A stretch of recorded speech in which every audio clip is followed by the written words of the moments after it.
What are you guys all about? Well, I'll tell you what we're all about. Back in the year 2000, the Congress created 27 heritage areas. And the Heritage Area Program is administered by the National Park Service and the Department of the Interior.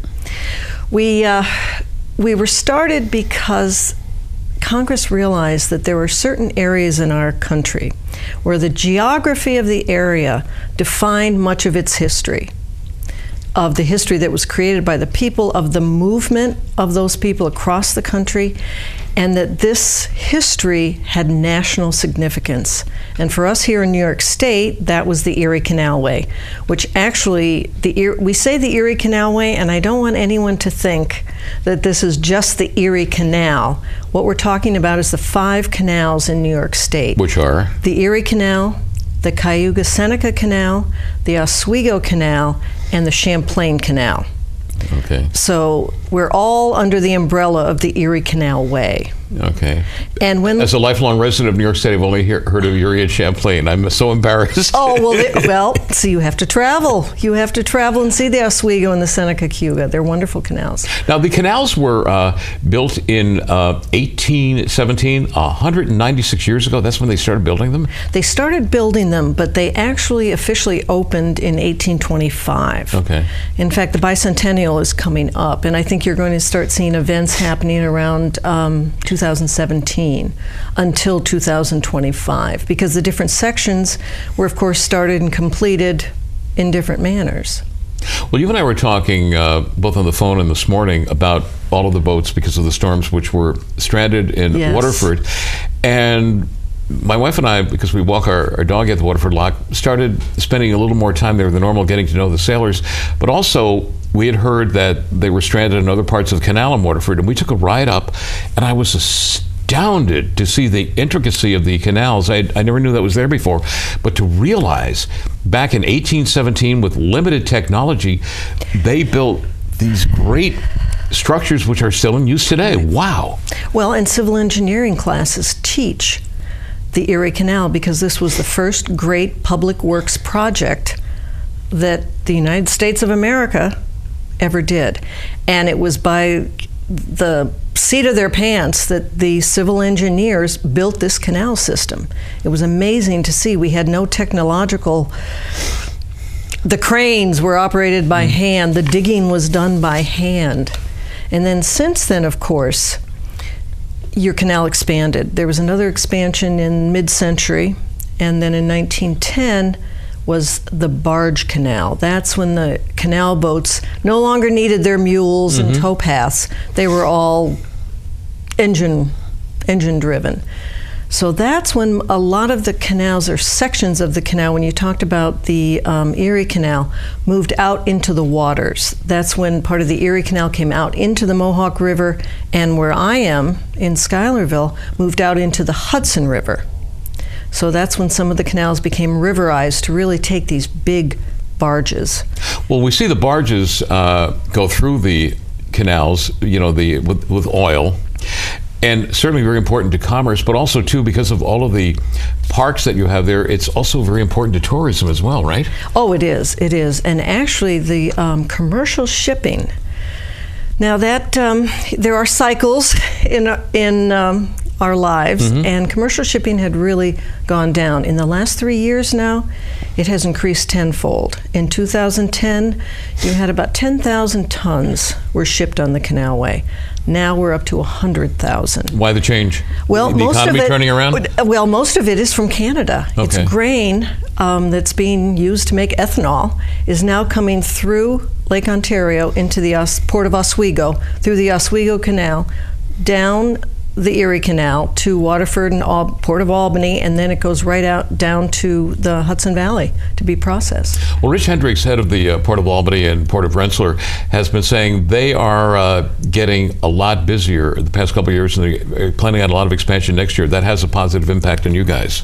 Well, it has a positive impact on the whole canal because you're bringing more attention to it. You're using it more. You're using it for what it was built for. And initially, back in the 1800s and early part of the century, probably half of the century, it was mainly a commercial waterway. And then in mid-century, you started having recreational boats. And then I would say in the last 25 years, you had the great recreational. As the commercial shipping was dropping off, the recreational use of the canal just increased incredibly. So now you see that there's a mix. There's a nice mix of commercial and recreational traffic. I don't think people are aware of the beautiful state parks that you have at these canals. Like we mentioned the one in Waterford. My wife and I also like to go to the one in Stillwater. And then, I haven't been there in years, but there's a beautiful one up around Utica, which is a pretty large park where they have concerts and things like that in the summertime. But you were telling me the other day there are even bigger parks than those on the canal? Oh, there are. There are 24 state parks. Wow. And then your individual communities. We actually cover 524 miles of canals, 23 counties, and 234 towns and villages and cities. So when you really look at all of the parks and the green space and even just the passive recreation, our trails, the trail system along the canal is now 3/4 finished. So if you can imagine that you can really, along a trail, go from Buffalo to Albany, whether you're walking, biking, or driving, you can do the whole canal system just along the trails. The state parks, a lot of people, it's like one of the best kept secrets of New York State, isn't it? Yes, it is. There are 24 state parks along the Canalway. And like what I've noticed in Utica and like Waterford also, they have the Canal Festival every year, but this happens all throughout the state, different parks are used this way? Believe it or not, and I know you're going to doubt me, but we count. There are 700 events every year along the Canalway. Who does the 700. We do. We do. You're the counter. Yes, we're the counter. We're the official counters. That is so incredible. Now, how the storm damage to the canals last year and this year and having to rebuild, that's not too good, is it? No, it's not. But I really have to say, you're talking about structures, most of which are 100 years old. Right. And they've been kept up, but have they ever really been tested? And in this 2 years ago with Hurricane Irene, and then this current high water events we had, they have been tested, and actually they fared very, very well. And the Canal Corporation, who is in charge of the operations and management of the canal system. Brian Stratton, right? Brian Stratton, yes. He and his team did an incredible job of getting this canal up and running. 2 years ago with Irene, they organized and commissioned more than 50 subcontractors to get that canal up and running. The coordination alone for something like that, and I think, Joe, I can say, as a government agency, they run very well. And they have the full support of Governor Cuomo. So we're very lucky. We're very lucky to have them in these events, which really have not happened in 100 years. Well, there's a concern that these storms may cease to be unique and start to be becoming a common occurrence. You've heard that too. Well, I've heard that, but I prefer to be an optimistic thinker that that won't be the case and that the worst is over with. I'm going to put you on the spot with this question. I have seen it, but I'm not articulate enough to describe it. Would you describe what happens when a boat enters the canal and then the water goes up and then they... Oh, of course. Okay, thank you. It's really, the lock is like an elevator. And it's maybe easier to picture it as a shoebox. Okay.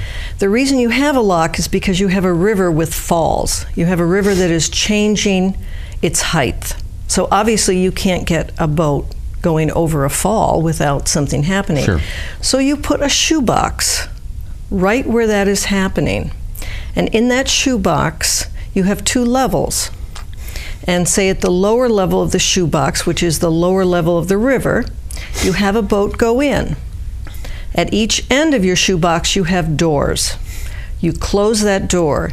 You then pump water in and bring that boat up. And at that point, when it's at the level of the upper part of the river, you open that end of the doors and you let the boat out. And you just do that over and over again, bringing boats north, south, and east and west. And now when you're going from the west to the east, describe it in reverse, because your shoebox It has the water there. That's right. So then you're going in the upper level of the canal.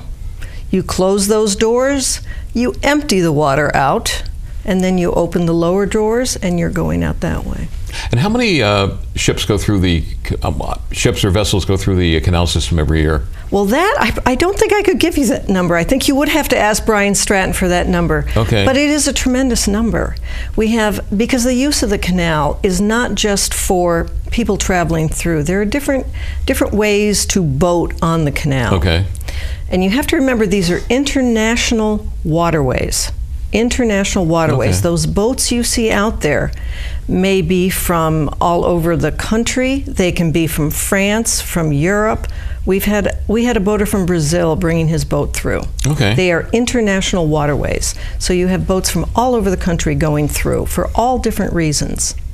But then you have the local people who are maybe never going through a lock, but they are fishing, they're swimming, Yep. they're ski boating, they're doing all sorts of those types of boating experiences. So all of the boats using the canal are not necessarily going through a lock, but they're still out there on the waters.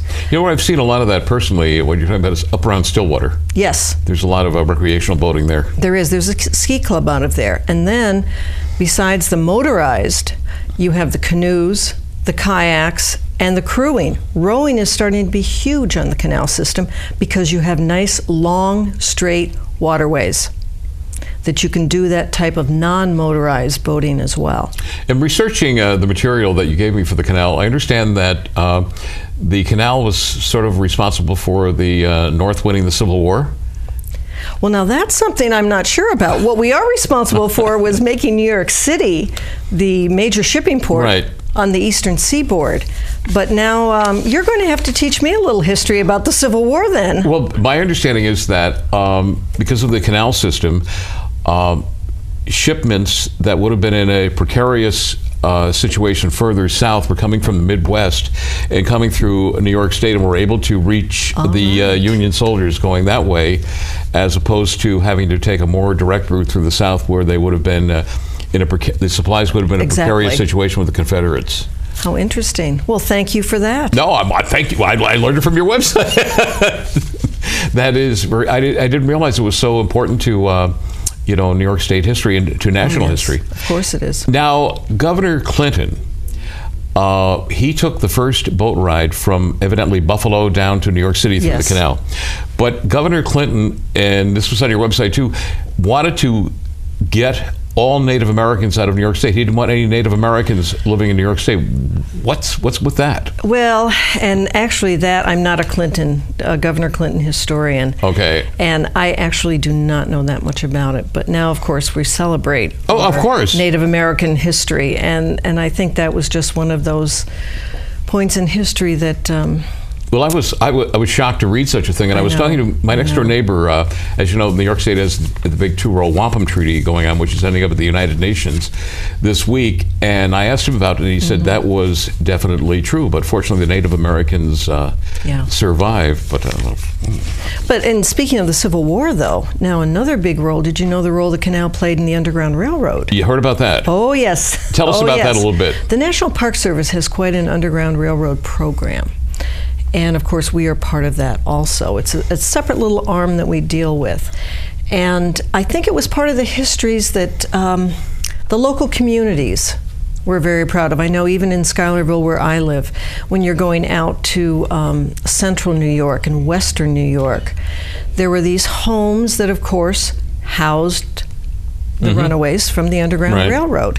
But until the National Park Service really took a look at the big picture here, no one realized that all of this movement was happening on the canal system.